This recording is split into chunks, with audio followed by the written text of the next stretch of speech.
కొనుగోలు చేయలేకపోతున్నాము ఆ విషయాన్ని కూడా ఏఐ ద్వారా మనం కనుక్కోవచ్చు అని చెప్తున్నారు. ఈ విషయంపై మీ అభిప్రాయం ఏంటండి? ముందుగా ప్యానెల్ కి నమస్తే అండి. ముందుగా ఫోర్సైట్ టీవీకి కంగ్రాచులేట్ చెప్తున్నా. ఎందుకంటే ఇలాంటి ఒక యూస్ఫుల్ చర్చ ఒకటి పెట్టారు. మమ్మల్ని ఇన్వైట్ చేసినందుకు I'm very thankful and very congratulate to you. Most welcome sir. ముఖ్యంగా సార్ దీన్ని 50-50% గా చూడొచ్చు సార్. ఏఐ అనేది హెల్త్ రంగంలోకి కానీ మన ఫార్మా రంగంలోకి, వైద్య రంగంలోకి, ఇంకొకటి వైద్యము, విద్యా రంగంలో అనేది 50-50% గా చూడాలండి. ఇప్పటికే చాలా చూస్తున్నాం సార్. ఇప్పటికే ఆర్టిఫిషియల్ ఇంటెలిజెన్స్ అనేది రోబోటిక్ టెక్నాలజీ రూపంలో గత 10 ఏళ్ల నుంచి మనకి వైద్య రంగంలో ఉందండి. చాలా అద్భుత రిజల్ట్స్ ఇస్తుంది. లైక్ నీ రీప్లేస్మెంట్ లో కానీ, కిడ్నీ ట్రాన్స్ప్లాంటేషన్, లివర్ ట్రాన్స్ప్లాంటేషన్, వాటిలో ఒక డాక్టర్ చేయగలిగే దానికంటే యాక్యురసీ ఎక్కువగా ఉంది ఈ రోబోటిక్ టెక్నాలజీ ద్వారా, ఏఐ ద్వారా.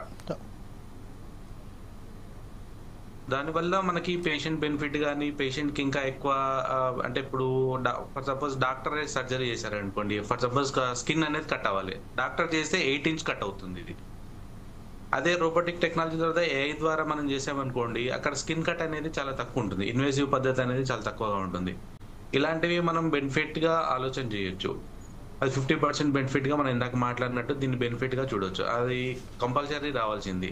ఇంకా వీటిపై రీసెర్చ్ ఎక్కువ జరగాలి. ఇంకా వీటిపై బెనిఫిట్స్, ఫర్ సపోజ్ ఇప్పుడు క్యాన్సర్ అనేది మన దేశంలో చాలా అగ్రెసివ్ గా డెవలప్ అవుతుంది. అలాంటి వాటిలో ఏఐ అనేది చాలా యాక్యురసీగా ఉంటుంది. కణాలు ఎక్కడెక్కడ ఉన్నాయి, కణాల సంఖ్య ఎంత ఉంది మన శరీరంలో, ఇప్పుడున్న అంటే బ్లడ్ టెస్ట్ల ద్వారా కానీ, స్కానింగ్ల ద్వారా కంటే ఈ ఏఐ అనేది ఇంకా ఎక్కువగా ఉపయోగపడుతుందని మనం అనుకుంటున్నాము. కానీ ఇదే నేపథ్యంలో ఒకసారి మనం చూసినట్టయితే ప్రపంచవ్యాప్తంగా అగ్రదేశాలైనటువంటి సైన్స్ విభాగంలో అతిపెద్ద దేశంగా మనం భావిస్తున్న యునైటెడ్ స్టేట్స్ ఆఫ్ అమెరికాకు సంబంధించిన అధ్యక్షుడు, అలాగే బిల్ గేట్స్, ఎవరైతే మైక్రోసాఫ్ట్ ఫౌండర్ ఉన్నారో బిల్ గేట్స్, అతను కూడా ఈ విషయంపై ఒకసారిగా అనుమానాలు వ్యక్తం చేశారు, ఆందోళన వ్యక్తం చేశారు. ఈ విషయంపై మీరేమంటారండి? అదైతే నిజమే అండి.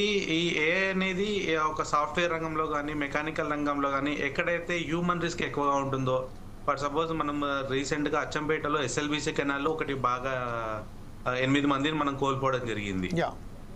అలాంటి సందర్భంలో ఈ ఏఐ అనేది, రోబోటిక్ అనేది, ఈ టెక్నాలజీ అక్కడ బాగా ఉపయోగపడుతుంది. ఎందుకంటే హ్యూమన్ డెత్ రేట్ అనేది మనము నివారించవచ్చు. అలాగే ఫైనాన్స్ రంగంలో ఏదైనా ఆర్థిక నేరాలు అవి ఇవి నిరోధించడానికి ఏఐ ఉపయోగపడుతుంది. వెరాజ్ ఇక్కడ మనం వైద్య రంగంలో వచ్చేసరికి ఉద్యోగాలు కోల్పోవడం అనేది చాలా బాధాకరం. ఎందుకంటే భయంకరమైన కోవిడ్ వచ్చినప్పుడు ఒక వైద్య రంగంలోనే, ఫార్మా రంగంలోనే ఇక్కడ మనకు జాబులు నిలబడడం కానీ, అలాంటి సందర్భంలో బాగా ఎక్కువగా సేవలు అందించిన విభాగం ఇది. సో అలాంటప్పుడు మనము ఈ రంగంలో ఉద్యోగాలు కోల్పోవడం అనేది, ఏఐ అనేది మళ్ళీ అలాంటి విపత్కరమైన పరిస్థితులు రావచ్చని మనకు అంచనాలు చాలా ఉన్నాయి. అదే అమెరికా చాలా ఇలాంటి వైరస్ దాడులు, ఇలాంటి ఆరోగ్య సమస్యలు ఇంకా ఎక్కువగానే వస్తాయి రానున్న రోజుల్లోనే. అలాంటప్పుడు ఈ వైద్య రంగంలో జాబులు కోల్పోవడం అనేది చాలా చర్చనీయాంశం. ఇది నిజంగా దీనిపై ఒకసారి ఆలోచన చేయాలి. రైట్. ఇదే విషయంపై ఒకసారి మనం ప్రముఖ ఇన్వెస్ట్మెంట్ స్ట్రాటజీ సౌరభ్ ముఖర్జీ ఏదైతే మాట్లాడారో దీనిపై ఒకసారి మనం చూసినట్టయితే, ఉదయకాంత్ గారు మీరేమంటారంటే, ఇప్పుడు ప్రస్తుతం ఏదైతే పరిస్థితులలో ఉద్యోగాలు మ్యాక్సిమం 140 కోట్లు, మనం చెప్పుకున్నట్టుగా 140 కోట్ల జనాభా ఉన్న మన దేశంలో ఏఐ ఇంటెలిజెన్స్ ఏదైతే ఉన్నదో, ఆర్టిఫిషియల్ ఇంటెలిజెన్స్ మనం ఇప్పుడు తీసుకొస్తున్నామో, మన మిత్రులు చెప్పినట్టుగా గత 10 సంవత్సరాల నుంచి మనం దీంట్లో వస్తున్నాం. ఇంకా అది కేవలం కొంత శాతం మాత్రమే మనకు వచ్చింది. ఇప్పుడే ఇంతమందిని మనం ఉద్యోగాలు కోల్పోతున్నాం. ఆ ఉద్యోగాన్ని కోల్పోతున్న సమయంలో ఇప్పుడు మనం స్ట్రాటజీస్ ఎవరైతే ఉన్నాయో, సౌరభ్ ముఖర్జీ చెప్పినట్టుగా మ్యాక్సిమం 50